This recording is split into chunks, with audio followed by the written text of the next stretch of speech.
Or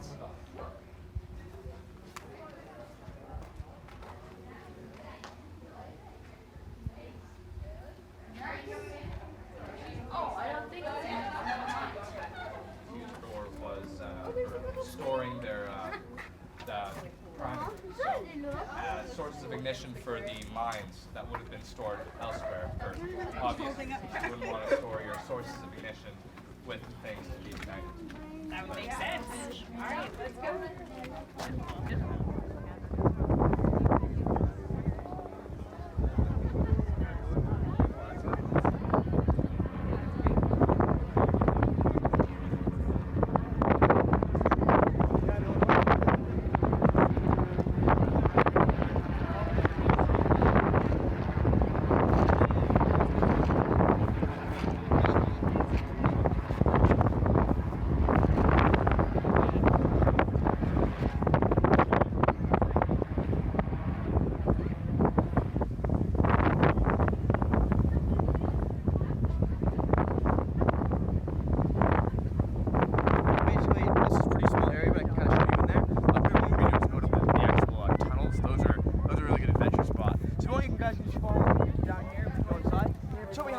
Basically a married officer's quarters. So this was built in 1901, and it was only active for not that long. It was like less than 10 years. And this is just where the married officers specifically would live. There was other unmarried officers on the island would have other accommodations, but for the married people, came here. So when we step inside, what we have is basically a kitchen. So you can even see where a lot of the remnants would be. So one, people often left from the side of the kitchen. So you have these were where the pegs would go. This is where you'd hang up your coats. Then right over here on the stone platform, you see just wood to stone. This is where your stove would go, of course. And you have a pipe going up into that little hole, which would give rid of the smoke, of course. Also, there would have actually been running water, so there would also be sinks that could get the water out. Of course, we are officers, so they would have been officers, so they could actually pay for actual good pipes that you'd have running out. Get to the room over here. Inside is a communal room. So basically, it's a communal room where people would come to, spend their free time, relax. You have a stove in here to heat the room up, of course. Beautiful view of the harbor. You can see that these windows would have been quite large, so a lot of glass. It would be pretty expensive, but really nice view of the harbor. And then these two rooms back here, you actually have the two living quarters, so two different families living in here at the same time. And so if you go into one of them, you can actually take a look on the ground. There is another one of those stone platforms. So they tend to put the stoves on the stone because wood burns. And so you have the stone platform here to keep the room up. Again, a pipe up there to get rid of the smoke. And so you actually have an entire family living in here. So how many do you need? In a family? I mean, it depends on the size of your family. But you have a husband and wife, of course. And I mean, you could have maybe 5 kids in here. Oh yeah. Well, I mean, really, it's more than one family. Yeah, so there's 2 families here. So there's one family here, one family over there. I mean, it's actually, it looks kind of cramped, but we have bedrooms today where we have all these things in our bedrooms. Okay.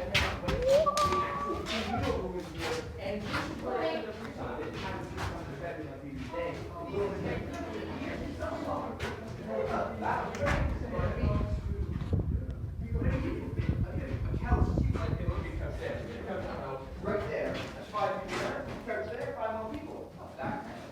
It's not amazing. Yeah. And of course, the officer is following the way going on to work all the time. So you have 8 people. The kids can go on a plane, watching the kitchen, or watching clothes, things like that. In the winter months, being a little bit cozier, isn't that bad? It's probably good. It's a little better. You get a little more warmth in there. Yeah. And their sense of space is probably not. Exactly. I'll show you here.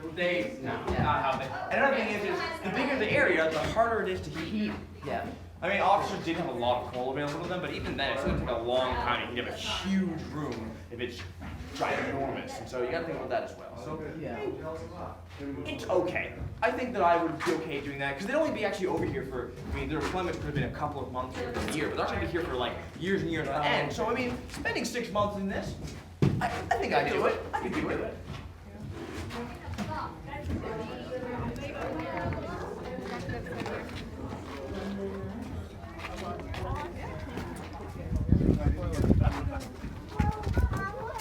I would not marry an officer. This is where they would bring.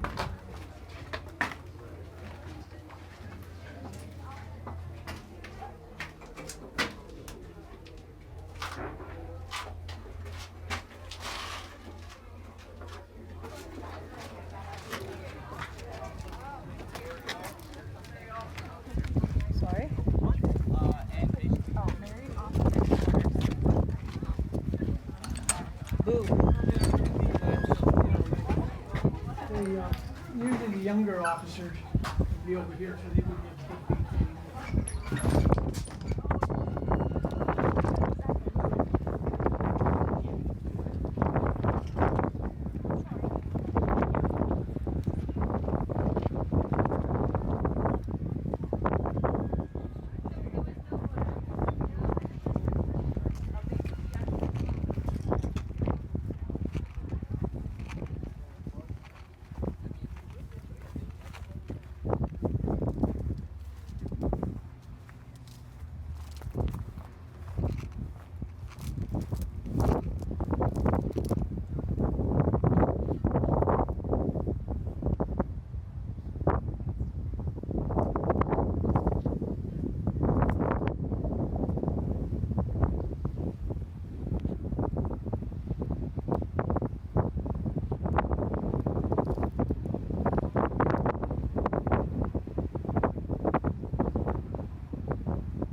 Yeah, yes.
red and black. These guys are fully black. Yeah, it's just green. Them. You will get.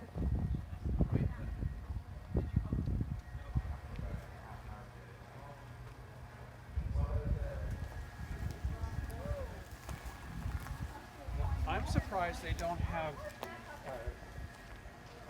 like in the corner. So that's about a lighthouse over there. That's like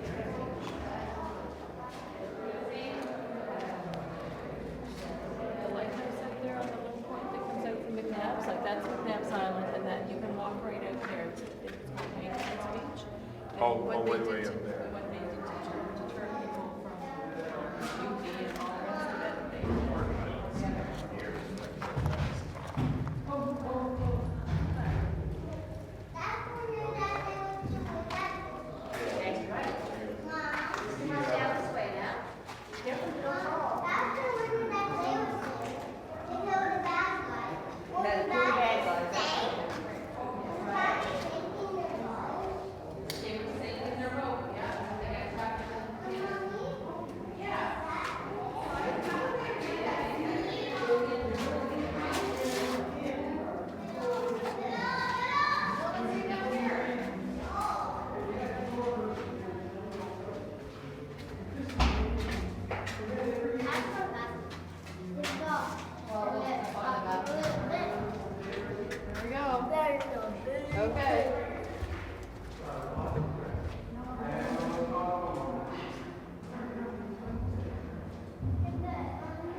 Sends a little tiny current down in the back of the gun, just enough for one little bit of the gunpowder to go off, and then.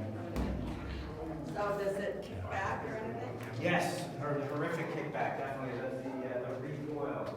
And they had to carry a special building like that for all like 8 days. We see we were there to kind of pretty well behind.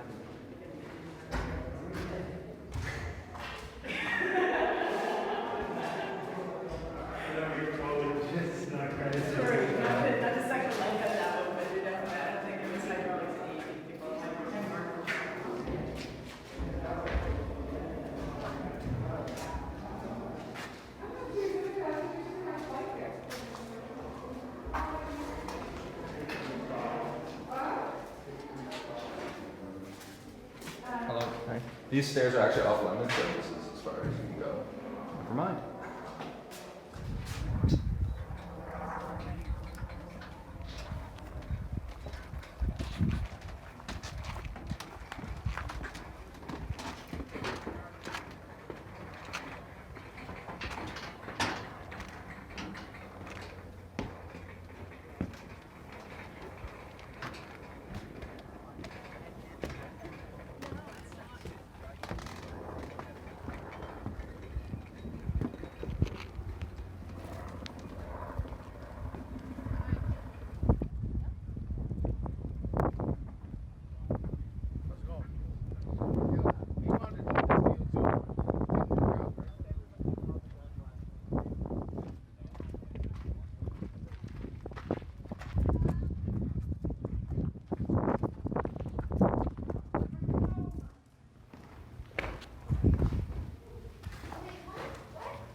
randomly walking past stuff here. I know, it's darker.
Not too far, Willa.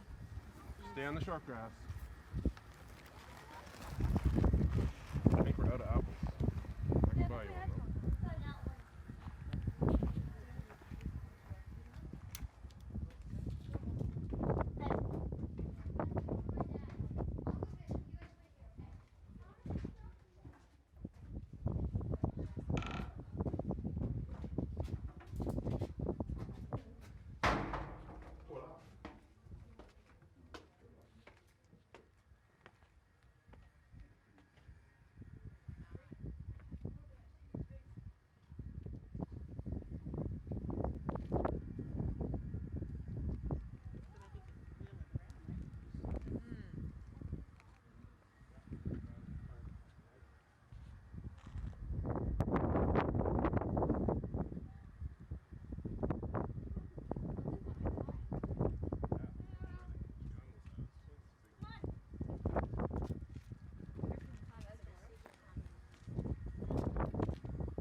wet walls, steep staircases. All right, we're gonna head in.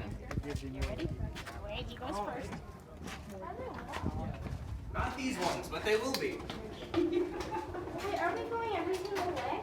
We're going a lot of ways. Oh, cool. Whoa, is this like a ride? I know, this is a fort. Oh, yeah, the wall runaway. Yep. The floor's down. Yeah, see, wet floors here. Good thing I warned you, huh? Good thing you were listening.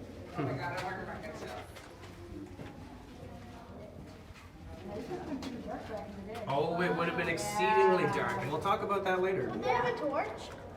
All right, folks, so welcome into the tunnel system. We're about to be going into our powder magazine, which is where they would have kept the black powder. So when we're in there, just imagine the walls stacked floor to ceiling with huge barrels of 100 pounds of powder at once. So would have been stacked very high with just one little space so that they could move them to that space. Now the gunners, what I'm representing here in this blue coat, we would have been working in there. Now when I'm in there, I'm not going to be doing any talking because it's quite echoey as all the sort of exterior bits have been filled in. So it's pretty deafening if I'm speaking at full volume like this. So I won't be speaking, but you guys can sure try it out if you'd like. And we'll continue on the other side, all right? All right, so let's head on in.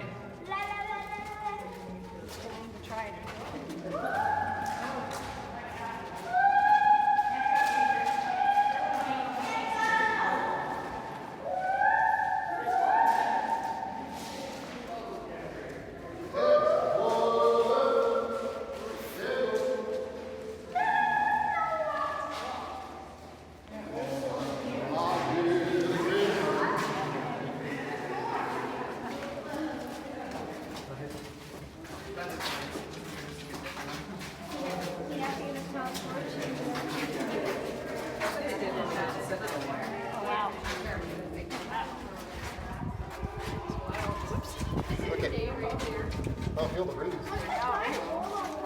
That's where they stuff children who ask too many questions. Well, you guys can fill in that way, but we're going to be going that way. So. It's cold in here, huh? That's the breeze. Hey, Just going to be talking over here, guys. oh, go back. All right, folks. So that was the powder magazine. So you can imagine how much powder would have been in there. Quite a few barrels of powder for sure. Now, as I was mentioning earlier, the RML guns that were firing take 70 pounds of powder per fire. So every barrel of powder is 100 pounds. So that's almost an entire barrel per shot per gun. So that's quite a lot of powder that they would have stored here if they were going to be shooting the guns off in a regular fashion, which they were always ready to do. Now, I had a question earlier about light sources down here. Now, obviously, they didn't have LEDs back in the 19th century. So what we did is we had these little things called lamp stops. So basically, it's not a takeout window, it's where you'd put your lantern if you had one. So you'd come down here with your lantern, and then there would be a glass bit here and a bit of glass on the other side. You can open them up like doors, put your lantern inside, close it, and only then would you open the door to the powder magazine. Because you don't want to be, tripping over something, dropping your lantern, having sparks go everywhere, and then have a huge explosion on your hands. That wouldn't be good for anybody, right? So that's why we kept them in here. Now you'll be seeing a lot of these around, and that's how we can identify where they kept powder. So this one is pretty obvious. It's a big open room with an arched ceiling, but there are a bunch of little ones hidden throughout the tunnels, but we can identify them via little lantern stops that are always opposite them. So we're going to be seeing one in just a few paces over here, but we're going to be continuing down this way. And just so you know, there's a bit of a puddle here. So you might want to avoid it if you don't want to get wet socks or anything. So we're going to be going on through, and I'm just going to lead the way this way. Oh, yeah?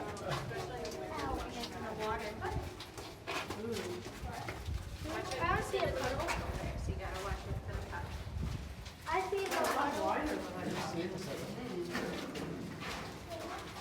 Walking on the road. Feel the walls down. Feel the dance there. Oh my god.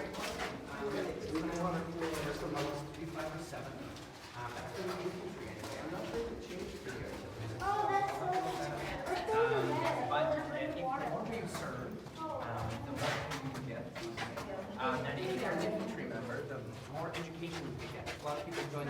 to get it. That end over there, but it goes up. So then under read, right, do the second center. My knowledge of the city. I guess because we're close to the ocean. All right, folks. So we're just stopped here so we can see a bit of a small powder magazine here, as well as the lantern stop on the other side. So you can just put it in there and light your way in there. So we're going to be continuing on this way, and we're going to be hanging a left once we're at the end.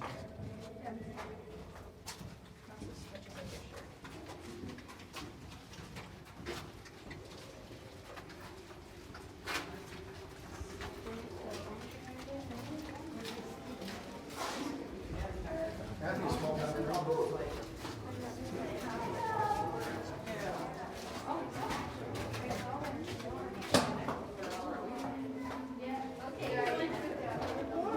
Oh, that's where they They probably got like mine tracks Daddy, look, Minecraft would go here. The gunpowder was usually made in England, actually. Yeah, they shipped the saltpeter there from over the Atlantic. They'd mix it with charcoal. Then they'd shut it. stuff like that. And sulfur. Hundred stupid little boys. All right, folks. So those two rooms back there, you might have noticed they have a little bit of train track in them. So that would be for using basically just carts that they would roll on those tracks if they didn't want to carry the powder by themselves. So 100 pounds of powder gets a little heavy after a while. So if you're taking it over long distances, especially through this winding tunnel system, it's easiest to probably take it on a little cart on that track there. Now, as we continue here, we're going to be going down a pretty steep staircase, so mind what I said earlier. Just make sure to hold the handrail. The stairs might be a little wet, but they're pretty even. So we'll just head down there, make sure to hold the handrails. Hold the handle. For you. Yes.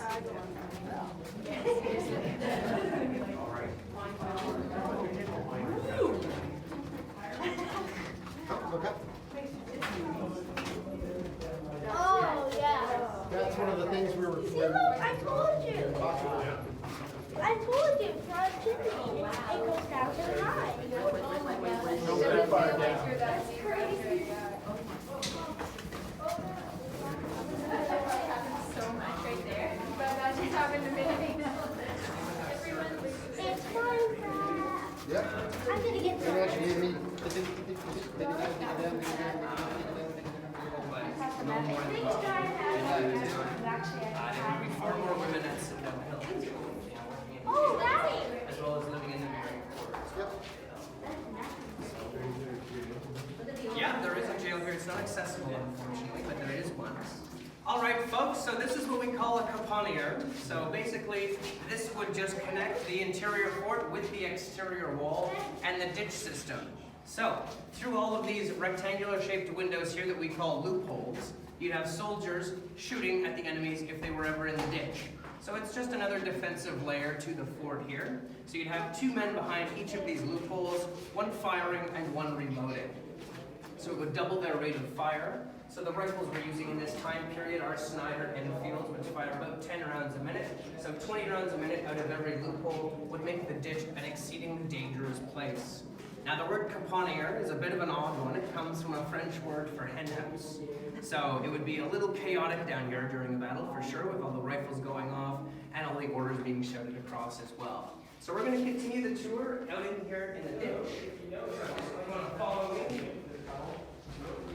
It's crazy. It's crazy that they were so ready all the time. I never saw one. I never got attacked once. So they really. But I mean, if you think about it, and that it was like it was a preventative thing, like it was worth it because it prevented it. But at the same time, imagine how crazy it would be down here though, with like 2 men in every one of these. Like, there's no dead in it. We are dead to the jail. There's a jail? Yeah. Cool. Like right when you come in, like where the tents are set up? Yeah. On the right. Oh, cool. Well, now we're in the ditch. That's that you could spend the night there. Oh, fantastic. Right? We'll just pick you up in the morning? Okay.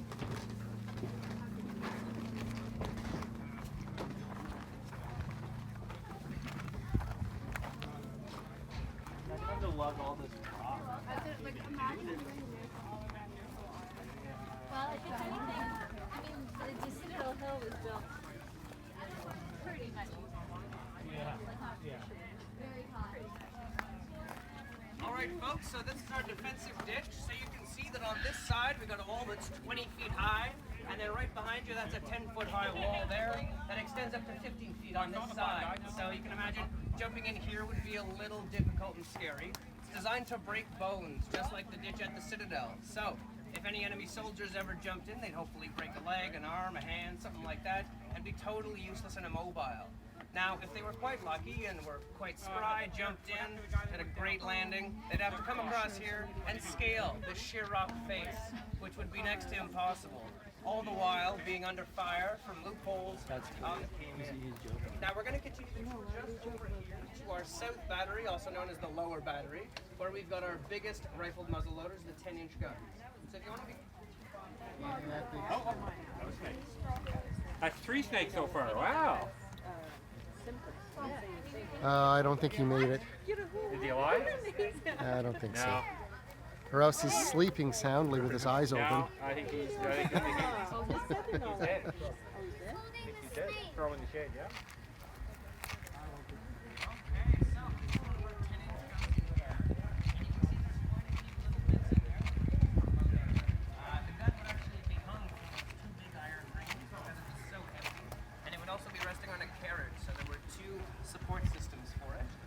And it would be pointing out that embouchure right there, basically just a huge loophole.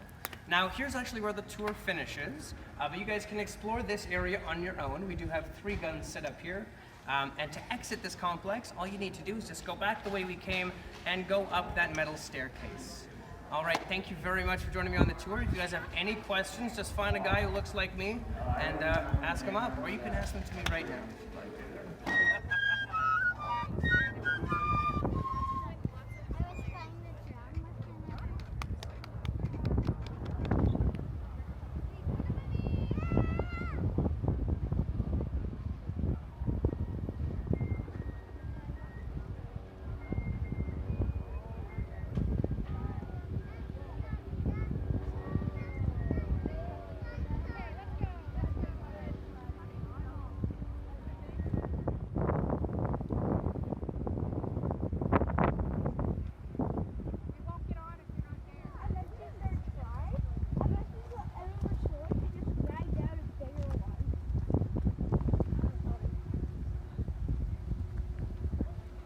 So they tricked us.